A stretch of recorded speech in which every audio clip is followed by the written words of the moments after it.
दोस्तों नमस्कार, मैं दीपक गौतम एक बार फिर से हाज़िर हूँ आप सभी के सामने। माफ़ी चाहता हूँ कि काफ़ी दिनों से मैं कोई ऑडियो नहीं दे पाया, क्योंकि फैमिली में एक शादी होने की वजह से मैं काफ़ी व्यस्त रहा। ठीक है। और आज का जो टॉपिक है वो है एक प्रयोग है, एक शावर मंत्र प्रयोग जो भगवान हनुमान जी का है। ये प्रयोग उन लोगों के लिए है जो लोग या तो नौकरी रोज़गार चाहते हैं, या फिर उन लोगों के लिए जो लोग रोज़गार में काम धंधे में हैं, लेकिन कहीं ना कहीं कोई दूसरे लोग आपको परेशान कर रहे हैं रोज़गार में।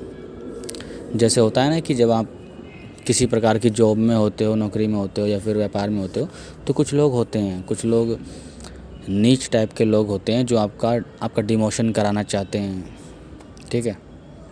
विघ्न डालते हैं या फिर आपके बॉस से आपकी शिकायतें करते हैं ताकि आपका डिमोशन हो जाए। या फिर व्यापार में कुछ लोग होते हैं जो आपके ऊपर तंत्र करना चाहते हैं, या फिर किसी न किसी प्रकार से आपके ऊपर आपके काम धंधे में रोज़गार में विघ्न डालते हैं। ठीक है, चाहे वो कोई भी रोज़गार हो।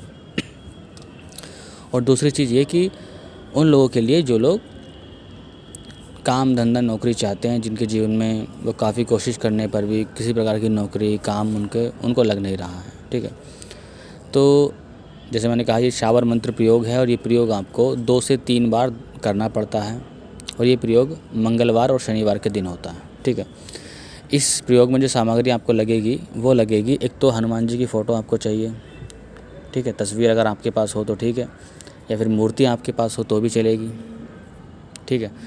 और आपको आसन चाहिए होगा, आसन किसी भी रंग का हो, कोई फ़र्क नहीं पड़ता है। हाँ, इसमें चंदन की माला यूज़ होगी, चंदन की माला लगेगी। और हनुमान जी वाला जो एक सिंदूर आता है, वो सिंदूर की आवश्यकता आपको होगी। वो हनुमान जी वाला होता है ना, वो ऑरेंज कलर का जो होता है वो, ठीक है, या भगवा कलर का जिसको बोलते हैं, उस तरह का सिंदूर जो होता है वो लगेगा। और एक नारियल और 4 लड्डू और 11 चौमुखे दीपक। चौमुखे दीपक, आटे के चौमुखे दीपक। ठीक है। जैसे आटे से हम लोग दीपक बना करके उसके 4 मुंह बना देते हैं, या फिर चौमुखे होते हैं ना, आपने देखे होंगे कभी, काफ़ी बार पूजा में या फिर काफ़ी बार एक रिचुअल्स में ये प्रयोग होते हैं, मंदिरों में भी लगते हैं। ठीक है।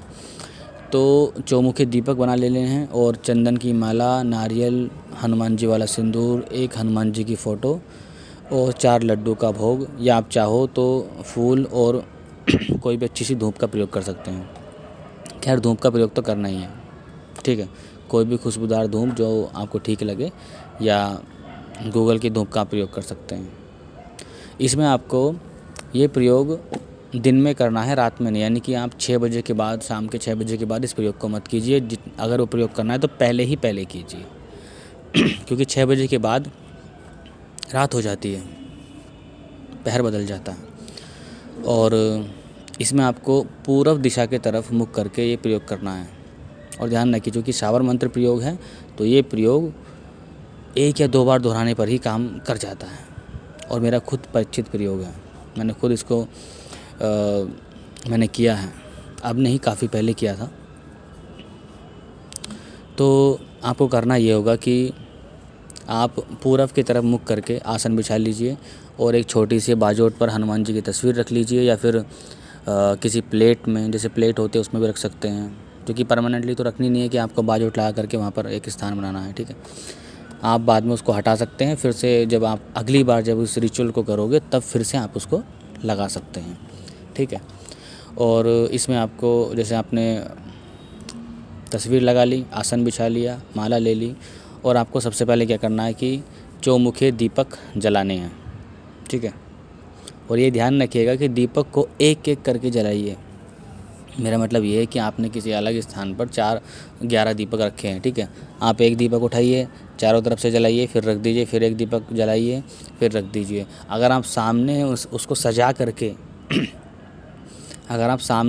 करके आप दीपक जलाओगे तो आपके हाथ जल जाएंगे, क्योंकि मैं कर चुका हूँ और मेरे कई जगह से हाथ जल चुके थे उस टाइम पर। ठीक है, ये ध्यान रखिएगा। तो आपको दीपक जला लेने हैं, 4 लड्डू का भोग उनको दे देना है। ठीक है। और जो सिंदूर है वो हनुमान जी की तस्वीर आपके पास हो या फिर कोई मूर्ति हो, जो भी हो, उनके मस्तक पर ऐसे लगा लेना है, ठीक है।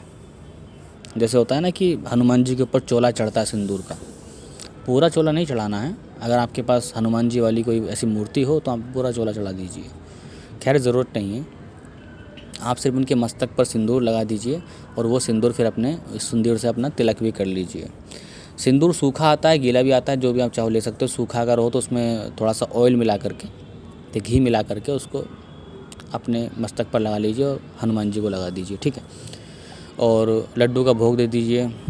जो अगरबत्ती है, धूपबत्ती है, जो भी है उनको सुलगा लीजिए और फूल चढ़ा दीजिए, ठीक है। अब आपको जिस उद्देश्य से आपको ये साधना करनी है, यानी कि प्रयोग करना है, आपके जीवन में काम धंधा है, कोई भी ऐसे व्यापार, कुछ भी आपके जीवन में ऐसे रास्ते खुल जाएं, आपका व्यापार लग जाए, काम लग जाए, या फिर नौकरी लग जाए, जॉब लग जाए, जो भी है, या फिर आपके जो व्यापार में या फिर आपके जो काम धंधे में, आपकी नौकरी में जो भी व्यक्ति, सेकंड व्यक्ति जो भी विघ्न डाल रहा है किसी प्रकार से या उस उद्देश्य से, अपना उद्देश्य अपने मन में रखिए, हाथ जोड़ के प्रार्थना कीजिए, संकल्प लीजिए, ठीक है। संकल्प लेने के बाद आपको जो मंत्र बोल रहा हूँ, इस मंत्र की एक माला करनी है, यानी कि 108 बार आपको ये पढ़ना होगा। माला चंदन की लगेगी। मंत्र मैं बोलकर सुनाता हूँ। मंत्र है ओम नमो सिद्धो सिंदूर कहाँ से आया, सुमेरु पर्वत से आया, कौन लाया, गौरी का पुत्र गणेश जी लाया, किस पे चढ़ाया, वीर हनुमान पे चढ़ाया।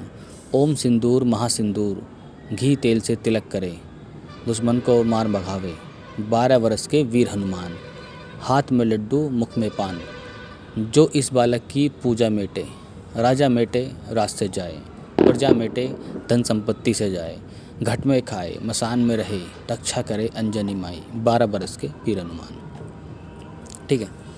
इस मंत्र को एक बार मैं आपको डिस्क्रिप्शन में लिख कर दे दूँगा ताकि आपको समस्या ना हो। और इस मंत्र को ऐसा नहीं कि आपको याद करने की आवश्यकता है, चूँकि एक साबर मंत्र है तो आप आँख खोल करके पढ़ते पढ़ते भी इसको जाप कर सकते हैं, ठीक है। लेकिन कोशिश कीजिए कि थोड़ा याद कर लीजिए, क्योंकि अगर आप उसको याद नहीं कर पाओगे और आप देख देख के पढ़ोगे, जैसे आप किसी नोटबुक में लिखने के बाद देख कर पढ़ोगे, तो मैं समझता हूँ इसे 108 बार पढ़ने में आपको 1 घंटा लग जाएगा, ठीक है। तो एक बार इसको थोड़ा सा याद कर लीजिए। और खैर मंत्र पढ़ने के बाद फिर उसके बाद क्या करना है कि जो मैंने नारियल जो बताया था, हाँ, जो मैंने भोग में नारियल बताया था, नारियल को वहीं तोड़ करके अर्पण करना है, ठीक है। जैसे आप लड्डू का भोग लगाओगे उसी प्रकार से नारियल को तोड़ करके उनको अर्पण करना है। और जब आपकी पूजा खत्म हो जाए उसके बाद प्रार्थना कीजिए अपने उद्देश्य की पूर्ति हेतु, और उसके बाद उठ जाइए। जो आपने जो आटे के दीपक लगाए हैं उनको बुझने के बाद उन आटे को लेकर के आप किसी बहते हुए पानी में डाल दीजिए, ठीक है। और जो प्रसाद है वो आप घर में या फिर बाहर किसी को बांट सकते हैं। जो नारियल होता है उसको तोड़ करके भी बांट सकते हैं और ये प्रयोग आपका समाप्त हो जाएगा। ये प्रयोग मात्र आपको 2 से 3 बार या 4 बार, मैक्सिमम 4 बार, वैसे ऐसा होता नहीं है, क्योंकि मैंने जब ये प्रयोग किया था तो एक ही दिन में मुझे रिज़ल्ट मिले थे, ठीक है। तो ये आपको करना होगा और इसमें आपकी समस्या खत्म हो जाएगी। मैं मानता हूँ कि एक ही बार करने पर आपको अच्छे रिज़ल्ट मिलेंगे, ठीक है। और बाकी मैं अभी कुछ नई सीरीज़ शुरू करने वाला हूँ जिसमें मैं कुछ प्रयोग बताऊँगा, क्योंकि बहुत से ऐसे प्रयोग हैं, काफ़ी लोग प्रयोग चाहते हैं। मैं वो प्रयोग बताऊँगा जो 100 नहीं 1000% काम करेंगे, क्योंकि वो मेरे द्वारा खुद परीक्षित प्रयोग हैं, ठीक है। क्योंकि जो मैंने खुद ने नहीं किया है, मैंने खुद ने उस मतलब अनुभव नहीं किया है, मैं उसको बताना उचित नहीं समझता हूँ, ठीक है। और एक सीरीज़ शुरू करूँगा जिसमें 72 डीमंस के बारे में बताऊँगा, जो किंग सोलोमन के 72 डीमंस हैं, जो बहुत शक्तिशाली, बहुत पावरफुल हैं, जो हमारी डेस्टिनी को, हर चीज़ को मैनिपुलेट करने में सक्षम हैं। हर प्रकार की सिद्धियाँ, शक्तियाँ, हर प्रकार की चीज़ें हमें प्रदान कर सकते हैं, ठीक है। जिन्हें 72 डीमन ऑफ सोलोमन कहा जाता है या डिजिन भी उनको कहा जाता है। हालांकि उसमें बहुत सारे डीमन किंग हैं, कुछ ड्यूक हैं, कुछ अन्य रैंक के डीमन भी हैं, ठीक है। और उनके रिचुअल्स के विषय में बताऊंगा नहीं, मतलब कि उनके विषय में बताऊंगा, और जो भी रिचुअल्स लेना चाहता है, करना चाहता है, वो मेरे सानिध्य में कर सकता है, ठीक है। और मैं कोशिश करूँगा कि कंटिन्यू वीडियोस ऑडियोज़ आएँ, और मैं लाइव स्ट्रीमिंग भी करना सोच रहा हूँ कि शुरू करूँ, ताकि क्योंकि होता है ना काफ़ी बार कि लोगों के क्वेश्चंस बहुत ज़्यादा होते हैं और वो कमेंट्स के माध्यम से या फिर ग्रुप्स में पूछ नहीं पाते हैं। हालांकि मैं ग्रुप्स म्यूट रखता हूँ, क्योंकि आप सभी जानते हैं कि ग्रुप्स के अंदर अश्लील हरकतें बहुत होती हैं। मतलब वहाँ पर क्या होता है कि अचानक से कोई व्यक्ति आता है और उल्टी सीधे फ़ोटो तस्वीर भेज करके चला जाता है, इससे पूरा ग्रुप ख़राब हो जाता है। जैसे महिलाएं भी होती हैं, बच्चे भी होते हैं, मतलब कुछ लोग टीनेजर्स भी होते हैं, तो मतलब बहुत बुरा लगता है, इसलिए मैं म्यूट करके रखता हूँ। बाकी आपके अगर कोई क्वेश्चंस हो आपकी साधना को लेकर, चाहे भले आपने वो मुझसे ली हो, किसी से भी कर रहे हो, खुद से कर रहे हो, तो आप मुझसे सवाल पूछ सकते हो, मुझे कोई समस्या नहीं है। ठीक है, आप पर्सनली मुझसे पूछ सकते हैं कि मैं क्या करना चाहिए, क्या नहीं करना चाहिए, फिर मैं ये कर रहा हूँ क्या ठीक है क्या नहीं है। ठीक है, तो आप मुझसे पूछ सकते हैं। बाकी जो भी आपके सवाल हैं वो मुझे भेज दीजिए। ठीक है, आज के लिए इतना ही। नमस्कार।